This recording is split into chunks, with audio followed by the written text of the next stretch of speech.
Gracia y paz de nuestro Señor Jesucristo para todos hoy. Llegamos al capítulo final de Evidencia que exige tu veredicto. ¿Por qué tu veredicto? Porque después de lo que escuches hoy y todo lo que has escuchado anteriormente, vas a tener que concluir quién es Jesucristo para ti. ¿En qué lugar de tu vida lo vas a poner? Y para acompañarnos hoy, que vamos a hablar del tema de la resurrección de Jesucristo, que es la piedra angular del cristianismo. ¿Sabe? Dice la Biblia que si Cristo no resucitó de los muertos, nuestra fe no sirve de nada. Todo lo que hagamos como cristianos para tratar de agradar a Dios es en vano. No hay perdón de pecados, o sea que vamos a morir en nuestros pecados, que no habrá juicio final, que Dios no va a juzgar a los muertos ni nada. O sea, vive tu vida ahora porque después no hay nada que va a ser bueno para ti. Y para aclararnos si Jesucristo resucitó o no, hemos invitado a un amigo y una persona que respeto y admiro mucho también, al doctor Jerónimo Mejía, también es magistrado de la Corte Suprema, algunos lo conocerán, al ver su rostro estarán pensando, él será una... Bueno, ese es él. ¿Cómo estás, Jero? Muy bien, Bob.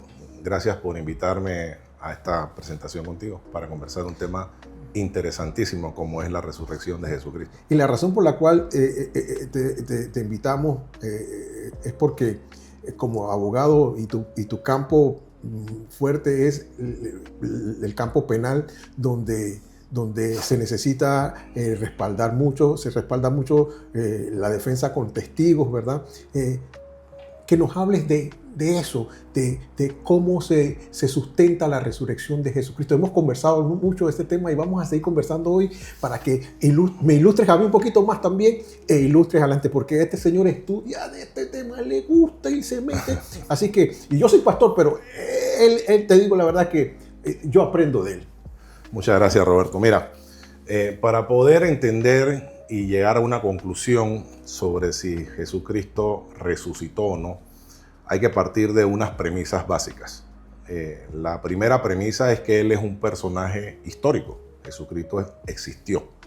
Hay evidencias en la Biblia, pero también evidencias extrabíblicas que hacen referencia a la persona de Jesús como un ser humano que tuvo vigencia o vivió en un espacio de tiempo y lugar determinado. Lo otro que debemos tener presente es que Jesucristo fue crucificado y, como sabemos, como consecuencia de esa crucifixión, murió y luego fue sepultado. Esa es, digamos, o estas son las premisas de las que tenemos que partir para ver cuáles son las evidencias que pueden existir que nos ayudan a tomar una decisión, como bien dices tú, respecto a cuál es el veredicto que una mente, después de analizar las evidencias, pueda tomar. ¿Me ibas a decir algo? Sí, de hecho, esos son los pilares que usamos nosotros para poder desarrollar este tema. Nosotros primero vimos la historicidad de Cristo, que no es una figura mitológica, sino que existió. También nosotros le añadimos otro ingrediente, su estado psicológico, porque él decía que era Dios. Sí. Entonces, una persona que se levante, era perfecto. Sí, y que era perfecto y libre de pecado y que era igual que Dios. Entonces, una persona que dijese eso, habían varias tesis ahí, ¿no? Una que sus mismos familiares sostenían es que Jesucristo había perdido el balance mental, se había vuelto loco y lo fueron a buscar para llevárselo a casa antes de que se metiera en problemas. Lo otro fue que también había gente que pensaba que era un charlatán, que era un mentiroso. Otros pensaban incluso que estaba endemoniado, sí. Pero Jesucristo estaba clarito de quién era y bueno, hicimos un análisis forense de su estado emocional y psíquico y se concluyó que él no estaba loco, que él estaba muy claro y ubicado en su realidad y en lo que él estaba diciendo. Sí. Y bueno, antes de esta ponencia vimos que la doctora Berríos estableció de que ni aún en el mejor cuarto de urgencia en este siglo XXI Jesucristo hubiese podido sobrevivir bajo la condición en que él terminó después no de la crucifixión, sino después en los azotes del latigazo, de la tortura romana, pues. Y por último, la crucifixión, que fue el hecho ya último de su tortura, que dice la doctora jamás hubiese podido traérsele nuevamente a la vida o sobrevivir semejante situación. Bueno, y ahora estamos hablando de su resurrección y qué bueno que mencionas eso y por eso hice este pequeño resumen. Sí, muy bien. Bueno, entonces, partiendo de estas premisas, tenemos que analizar las evidencias que existen. La primera evidencia es la tumba vacía. ¿Y por qué la tumba vacía es importante como evidencia? Porque si él fue crucificado y sepultado en una tumba determinada, sus restos debieron haber permanecido allí. Sin embargo, la Biblia reporta, los evangelios reportan que las primeras testigos sobre la tumba vacía fueron las mujeres, María Magdalena y otras mujeres que fueron al sepulcro. ¿Cuál es la trascendencia de este relato bíblico? La trascendencia consiste en que en esa época tener como testigo a mujeres era, digamos, una mala jugada si se trataba de realizar un fabrication, como se dice por ahí. ¿Por qué? Porque en las cortes el testimonio de las mujeres en esa época no era un testimonio eficaz, no era un testimonio que se tomaba en serio, de peso para poder ser presentado como testigo. De manera que si la Biblia dice que las primeras personas que llegaron al sepulcro fueron las mujeres, allí tenemos un relato sustentado en la fidelidad y en la exactitud de los hechos. Porque si se hubiese querido ocultar eso para presentar un mejor caso, hubieran presentado como testigo a los hombres. Si vas a mentir, vas a bien. Correcto. Entonces, ese dato es importante. De manera que existe evidencia de que la tumba estuvo vacía. Y quisiera hacerte algún planteamiento. Tanto teólogos cristianos como no cristianos, como historiadores cristianos y no cristianos, coinciden en que hay evidencia histórica que se puede tener presente como que el hecho que se reporta en la Biblia fue un hecho real. La tumba está vacía. Y ese dato es importante. Después veremos, si nos alcanza el tiempo, las teorías que se han tratado de implementar para justificar por qué esa tumba estuvo vacía. Pero el segundo elemento que debemos nosotros tomar en consideración para este análisis es el de las apariciones de Jesús. Las apariciones de Jesús juegan un rol importante porque son las evidencias que demuestran que Él resucitó, porque no queda la menor duda de que Él falleció y fue sepultado. Pero en nuestro sistema de conocimiento y en nuestra realidad, las personas no resucitan. Parece algo inverosímil. Parece algo inverosímil. Entonces, y la resurrección de Jesucristo es una resurrección que tuvo lugar en un cuerpo físico, así como el tuyo y el mío. No fue un ánima. No, fue una resurrección en un cuerpo físico. La Biblia reporta que Jesús estuvo presente en una comida con sus discípulos. Él pidió que los tocaran. Él conversó con ellos, comió con ellos y compartió con ellos. Pero veamos un poquito más atrás antes de hablar de este hecho que es importante. ¿Por qué nosotros podemos creer que existieron apariciones de Jesucristo? La primera evidencia documental que existe sobre el relato de que hubo apariciones la encontramos en Primera de Corintios, que fue una carta que el apóstol Pablo escribió para esa iglesia. Entonces fue una carta escrita relativamente recién la muerte de Jesús. O sea, 20 años. Sí. Después de su muerte. Sí. O sea, está fresquecito. Fresquito. Las personas que se dedican a la historia consideran que los documentos que tienen como fecha incluso 100 o 150 años después de los acontecimientos se pueden tener como documentos válidos, documentos que pueden ser presentados como que reportan la historia que allí se narra. Pero fíjate que en el caso de Primera de Corintios no es una carta que se escribió 100 o 150 años después, sino 15, 20 años después del acontecimiento que trata de describir. Y también hay un dato importante, el dato de quién es el autor de esta carta. Sí, el autor el background de él es Pablo, ni más ni menos que un perseguidor de la iglesia o del movimiento cristiano que surgió con posterioridad a la muerte de Cristo, que la Biblia reporta.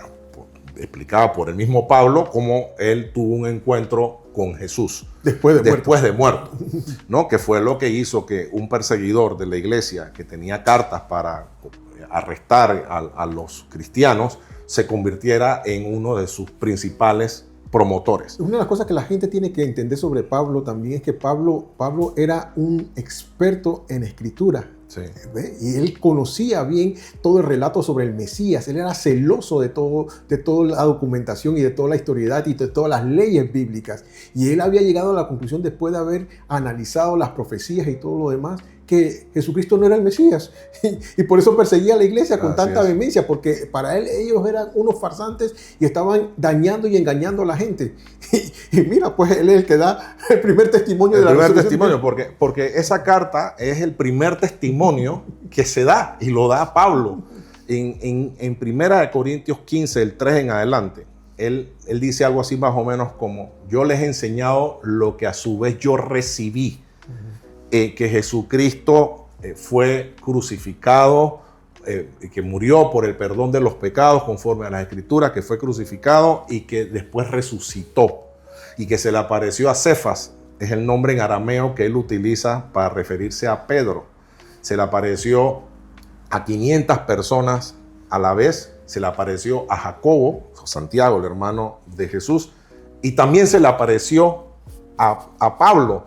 Pero lo interesante de esto es que Pablo no solo dice que se le apareció a 500 personas a la vez, sino que señala que muchas de esas personas todavía viven, haciendo una especie de reto de: si ustedes quieren creer en lo que yo estoy diciendo, vayan y pregúntenle a estas personas que están vivas si ellos fueron o no testigos presenciales de la aparición de Cristo. Interesante los nombres que él menciona, ¿no? A Cefas. ¿Qué tienen en común Cefas o Pedro y Jacobo? Es que ellos también se les apareció a ellos. Pedro fue uno de los últimos apóstoles en estar con Jesucristo antes de su muerte. Acuérdense que él negó a Jesucristo en el patio de Caifás. O sea, fue el último que estuvo cerca. Él sabe que Jesucristo murió. Y también, y el hermano de Jesús, Jacobo, dice que también se le apareció, y los hermanos de Jesús no creían en Jesús. Porque claro, ¿quién va a creer que mi hermanito, que yo lo conozco? Sí. Es más, se burlaban de él. Si uno lee el Evangelio de Juan, uno se da cuenta que ellos lo molestaban. Que, oye, tú ahora que quieres hacer milagros, ¿por qué no subes ahora que están los fariseos allá en la fiesta esta de los tabernáculos? ¿Por qué no vas ahora y haces tus milagros allá para ver si eres en verdad quien tú dices que tú eres? Sí, claro, ese es una evidencia interesante, porque demuestra que un escéptico como Jacobo o Santiago, que es el hermano de Jesús, finalmente quedó creyendo en Jesús. ¿Y por qué? Porque se le apareció. Uh-huh. Y Pablo es el primer testigo de la resurrección en sentido de que escribió algo relacionado. Que lo documentó. Entonces, en esa primera de Corintios 15:3 hay un credo, como dije hace un rato. Y ese credo, los historiadores cristianos y no cristianos entienden que comenzó a ser transmitido de generación en generación desde 3 años aproximadamente después de la muerte de Jesucristo. Entre 3 y 8 años después de la muerte ya existía ese credo de que Jesucristo murió por los pecados, que fue crucificado, que Dios lo levantó entre los muertos, y eso es algo que se venía transmitiendo. Por ende, la carta de Pablo a los Corintios es un documento importantísimo, porque reporta quiénes fueron testigos de la resurrección y se menciona a él mismo. Y como bien dijiste hace un rato, el hecho de que un ex perseguidor de la iglesia sea el principal o uno de los principales defensores de un argumento que reporta la resurrección de un ser humano, tiene un peso específico en la decisión que una persona quisiera tomar. Déjame nada más explicarte una cosita para no perder la idea. ¿Cuál es la trascendencia, además del mensaje cristiano, en esos mismos primeros años después de la crucifixión? Hay que entender el entorno cultural en el que ellos estaban. Un entorno grecorromano que no creían en la resurrección. Así que imagínense un grupo de personas diciendo que un señor que se llama Jesús Resucitó de los muertos. Sí, imagínate. ¿Qué locura es esto? Es una locura, o sea, y además en los mismos judíos había una corriente que sí creía en la resurrección, pero al final de los tiempos, y otra como la de los saduceos que la negaba. Así que el ambiente en el que ellos comienzan a hablar de esto es un ambiente evidentemente hostil, un ambiente que va a generar, porque toda idea que vaya a contradecir el status quo, lo que se cree, va a presentar una resistencia. Y en el caso de los discípulos fue una resistencia que les costó persecución, encarcelamiento, incluso la muerte. Pues y una persecución doble, porque por un lado los romanos los perseguían porque establecían a Jesús como rey, y se resistían a rendirle culto a los dioses romanos, porque ellos tenían su rey propio, que había resucitado de los muertos, y que ponía en tela de duda la hegemonía y la soberanía del César. Así es. Y por otro lado estaban los religiosos, los judíos religiosos, que veían eso como una herejía que dañaba la fe, y por eso eran doblemente perseguidos. De hecho, Pablo perseguía a la iglesia porque él estaba convencido. Como un estudioso celoso de la ley y del dogma bíblico de aquel entonces, que era el Antiguo Testamento, profecías y todo lo demás sobre el Mesías. Después de analizar todo eso, Pablo estudió con uno de los mejores maestros de su época, Gamaliel, y Pablo llega a la conclusión de que Jesucristo no era quien decía que era, y por eso perseguía a los cristianos, y última hora entonces termina muriendo por una causa que él perseguía. No tenía sentido, ¿verdad? Que él diera testigo, porque él salía perdiendo, testificando sobre la resurrección de Jesucristo. Pero lo que yo quería que nos ayudaras un poquitito a entender el valor de un testigo en una causa penal o en la justificación de un hecho. Y si nos puedes hablar desde el punto de vista tanto como abogado, como también como juez magistrado que fuiste, si se te presentan 500 testigos, ¿cómo validamos la veracidad de un testigo? Sí, mira, bueno, lo primero hay que partir que en la vida, por la general, conocemos las cosas a través del testimonio de otras personas o a través de documentos, porque no tenemos el don de ubicuidad. Así que lo que acontece, nosotros lo tenemos que reconstruir a través del testimonio de una persona. Eso es lo primero que hay que tener presente. Lo segundo es que la prueba testimonial es una prueba que hay que saber valorar. Porque si tú pretendes que un testigo vaya a recordar exactamente todo lo que aconteció, estás partiendo de una premisa equivocada sobre cómo funciona la mente, cómo nosotros adquirimos el conocimiento. Y obviamente no vamos a entrar en eso. Pero lo importante aquí es respecto al análisis que se debe hacer de las fuentes que reportan las apariciones de Jesús, que estamos en el punto trascendental, y creo que es un punto válido y muy importante para la resurrección, es que el testimonio de estas personas, y cuando digo estas personas me refiero a los escritores, que son los que reportan a su vez a otros testigos. Los evangelios y las cartas de Pablo fueron escritos por personas.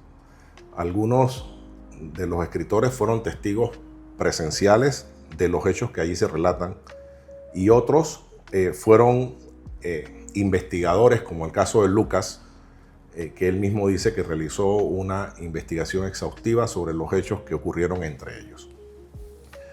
El primer planteamiento que uno tendría que hacer es analizar la capacidad de esos testigos, la capacidad que tenían para preservar con exactitud los hechos acontecidos.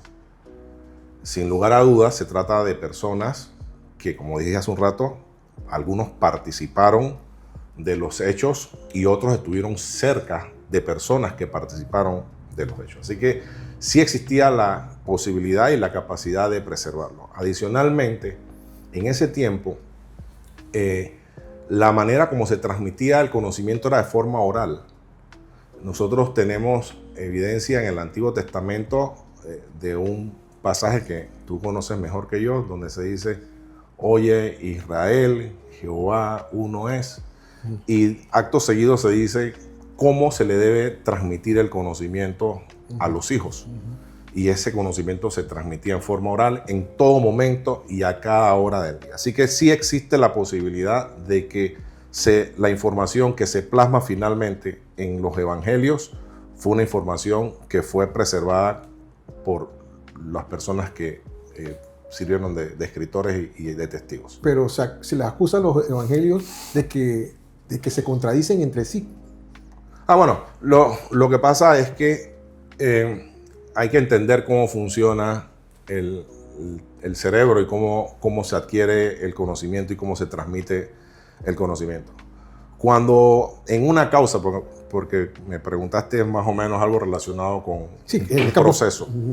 Cuando en una causa uno ve que varias personas coinciden en modo, tiempo y lugar, pero en una forma exacta, ya uno mira con reserva. O sea, si es todo igualito. Ese testimonio, claro, porque es que la mente no funciona así.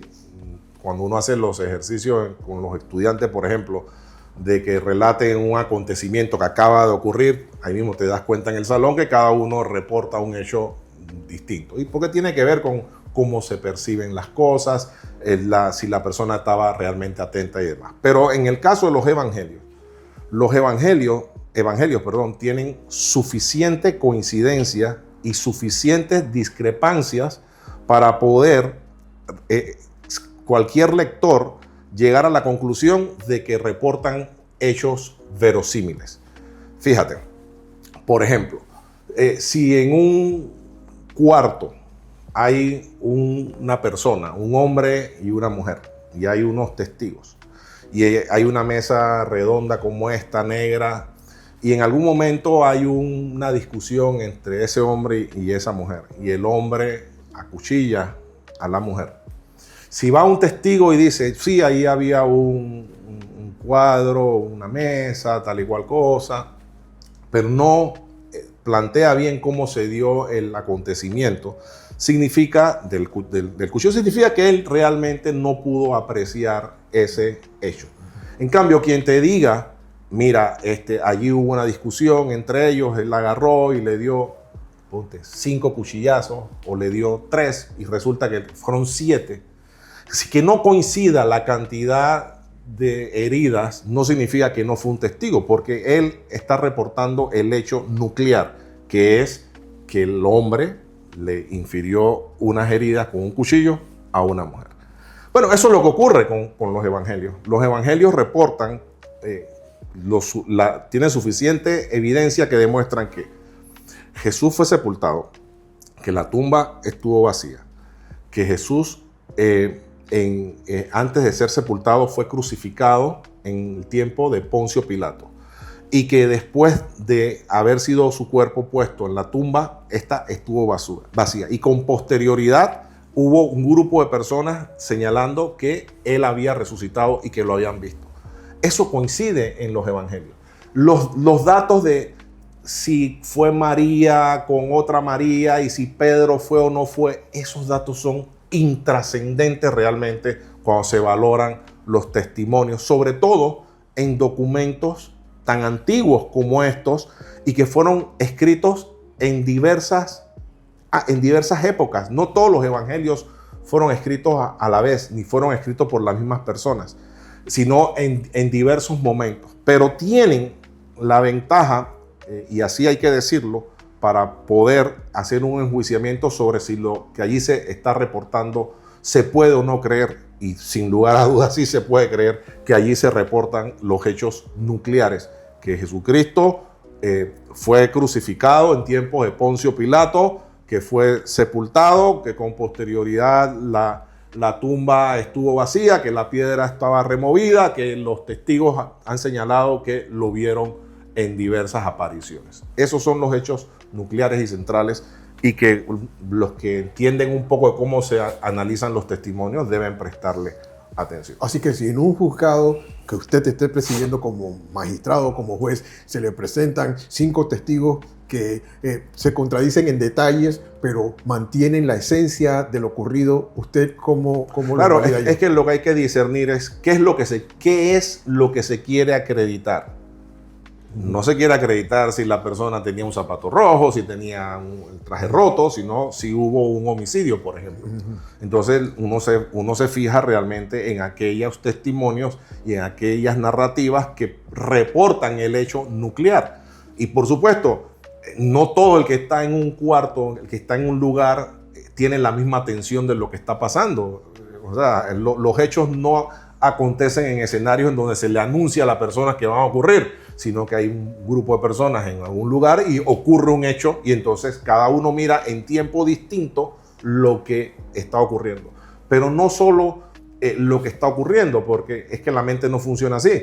O sea, nosotros vemos lo que ocurre y lo interpretamos de acuerdo a lo que hemos aprendido en el pasado y eso está en la memoria histórica, digamos, por ejemplo. Entonces, hay que entender cómo funcionan estas cosas. Y los evangelios tienen suficientes coincidencias en hechos nucleares para llegar a la conclusión de que ocurrieron y suficientes diferencias para estar claros de que no fue un fabrication, es decir, que no se pusieron ellos de acuerdo para redactar esos evangelios, sino que cada uno, Mateo, Marcos, Lucas, Juan, redactó su evangelio en un momento distinto.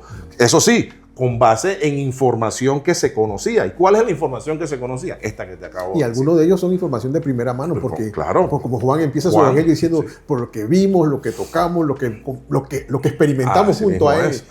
Y me gusta mucho el de Lucas, viendo desde un punto de vista técnico, ¿no? Y crítico, que Lucas es el producto de una investigación. Una investigación, claro. Y coincide entonces con lo mismo que ellos dicen. ¿Qué más nos puede decir sobre este tema de la resurrección de Cristo? Bueno, mira, en el tema de si le podemos creer a lo que se dice allí, definitivamente que los testigos amaban a Jesús.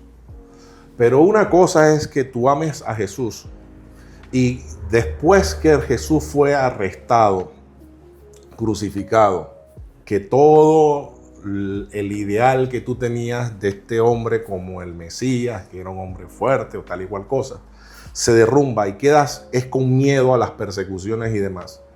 ¿Cómo se explica que esas personas luego salgan a predicar que vieron a Jesús resucitado si saben que los van a perseguir, que los van a meter presos, que los van a ejecutar? La única explicación es que en efecto ese hecho de la resurrección se dio y que ellos pudieron estar con él. Esto habla acerca de otra prueba que se puede realizar. ¿Ellos tenían una intención de faltar a la verdad? Pues no, porque no ganaban nada con una historia, como te dije hace un rato, que va en contra del contexto cultural en el que estaban. Una historia que nadie se iba a creer así porque sí, y una historia que iba a significarles todo esto, ostracismo, etcétera, etcétera. Así que nosotros podemos creer que eran personas íntegras, porque además las enseñanzas de Jesús eran enseñanzas sobre integridad, sobre un valor moral altísimo. Sí, una ética también. Y ético, por supuesto. Entonces, pegar mentiras para ser crucificado, pegar mentiras para después ser perseguido, pegar mentiras para después ser decapitado no tiene ningún sentido. No tiene ningún sentido. Y de hecho Pablo perdió todo su estatus social y religioso y todo lo que había ganado con sus estudios y su celo por las costumbres y por lo que él conocía como su fe judía. Él perdió todo ese estatus y le convenía, cuando él fue ante el César, decir, ¿sabe qué? Todo esto es un cuento, perdóneme. Y eso es importante, es que hay evidencia de que estos primeros cristianos, cuando se iban a enfrentar a la muerte, no renegaron de Jesús, no se retractaron. O sea, ellos murieron. Y cualquiera que sabe que está pegando una mentira, se echa para atrás. O cualquiera que no esté convencido de los hechos, cualquiera que no haya visto a Jesús resucitado, se echa para atrás. De hecho, Pablo dice que en su primera defensa, todo el mundo lo abandonó. Solamente quedó Lucas con él. Así es. ¿Y quién era Lucas? El que había documentado la resurrección de Jesucristo, la vida de Jesucristo, su muerte y su resurrección.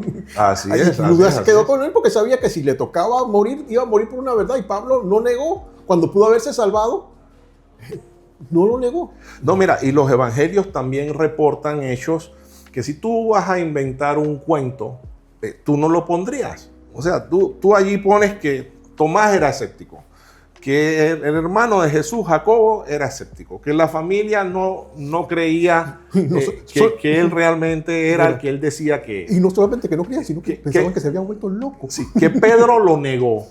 Eso está allí.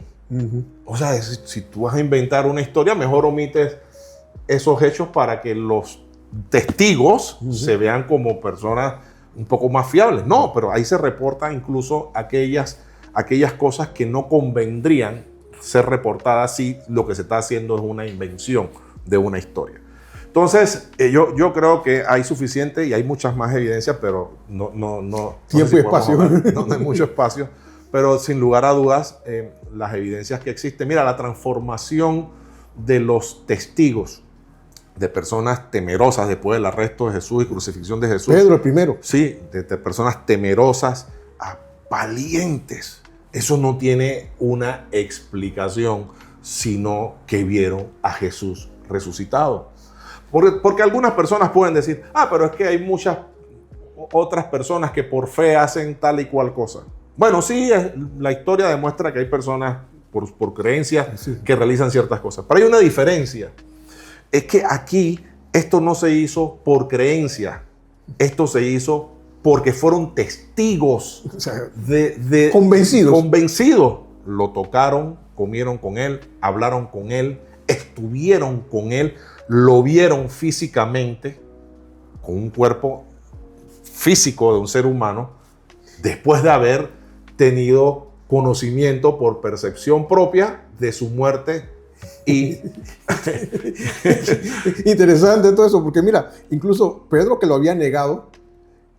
Mira quién fue Pedro. Sí. Mira, Pedro lo arrestaron después de la resurrección de Cristo. En el día de Pentecostés, un par de días después, lo arrestaron por predicar a Jesucristo. A Esteban lo apedrearon. Sí, a Esteban lo apedrearon, pero entonces le dicen a Pedro, mira, y a Juan que estaba con él, mire, no prediquen más sobre esto y lo vamos a dejar libre. Y Pedro dijo, mire, no nos conviene eso. Nos conviene primero obedecer a Dios y no a los hombres. Sí, y Hechos está lleno de reportes sobre la aparición. Yo prefiero morir por esta verdad que yo sé que guardarme por la mentira que para ignorar esta verdad. Y la pregunta que siempre uno se debería hacer es, ¿y qué ganaban ellos con este cuento? Sí, nada, no ganaron nada. O sea, nada en el plano, digamos, material, sino persecución, ni muerte, moral ni ético. Ni ético, nada. Ni popularidad ni nada de eso. Ellos se unieron en figuras populares como lo tenemos ahora, San Pedro. No. Ellos eran gente que eran considerados como alborotadores por los romanos y como herejes por los religiosos de su época, los judíos.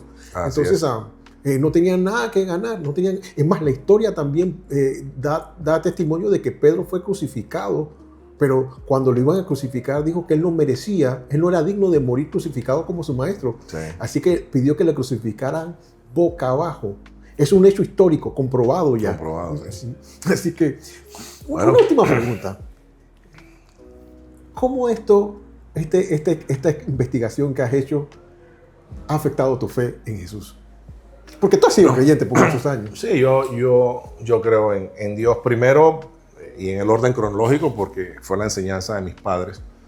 Pero en algún momento de mi vida, hace muchos años atrás, yo comencé a hacer una investigación sobre el Jesús histórico, sobre la resurrección y confirmar que eso que inició tu vida con una fe se convierte en una fe racional, en una fe capaz de ser sustentada en hechos históricos, en evidencia, hace que la creencia en Dios sea mucho más fácil, mucho más, eres un poco más dócil en el sentido de poder hacer la voluntad de Dios. Confiar en Él. Confiar en Él, claro, porque tú sabes que Él es bueno.